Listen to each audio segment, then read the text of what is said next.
Hey you guys, I'm here with Mr. David Foster. We're here talking about Boop, the Betty Boop musical. To start off, what has it been like jumping back into the world of Betty Boop since being in Chicago?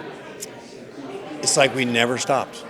We just picked up where we ended off, and I like to say that we left Chicago, I think, as a 7.5, and I think we're going to hit Broadway as a 9.5. Yeah. I mean, it was a great learning experience to be there. I'm sure you got that opinion from everybody.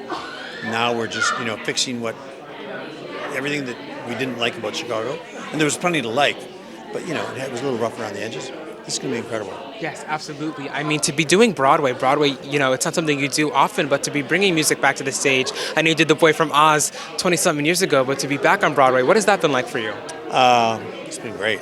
I mean, I'm still basically a newbie. I've never had a show on Broadway.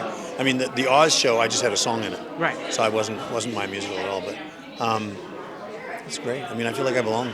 Yeah. I hope I do. You definitely do belong. I mean, creating the world of Betty Boop through music, what is it like for you creating this cartoony world? It was so great, Joel, because there was no limitations. It's just like, hey, we need a song here that takes her on this journey. She's in a nightclub and whatever. You just go write something. Yeah. And you can do anything. Yeah. I mean, they may not like it, but I experienced that freedom when I was working with the group Earth, Wind & Fire. And the leader, Maurice White, he was like, just play whatever you hear, and I will follow it. Yeah. And Earth, Wind & Fire, you're too young to remember them, but they were amazing. But of course I know Yeah. Earth, Wind & Fire, Yeah. obviously. And they were like, he was just like, just play. Yeah. So it's very liberating. I mean, Betty Boop, talk to me about this character. What was your first introduction to Betty Boop? And is it fun being in this cartoon world in this room?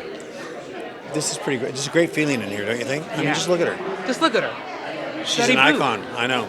She's probably next to Coca-Cola and maybe a few other people. She's probably top 5 Absolutely. for recognizability, if that's a word, Yeah. around the world. Top 5. Top 5, 100%. So I'm working with an icon. Working with an icon. The last thing I want to know is, if you were to spend a day with Betty Boop, what would you do in that day and why? Wow. What would I do and why? Well, I'd want to ask her about all the great music she was involved in the 1930s. Right. Cab Calloway and all the great musicians from the 1930s. That's what I'd want to ask her. Yeah. That's what we talk about. Yes. Thanks, Joel.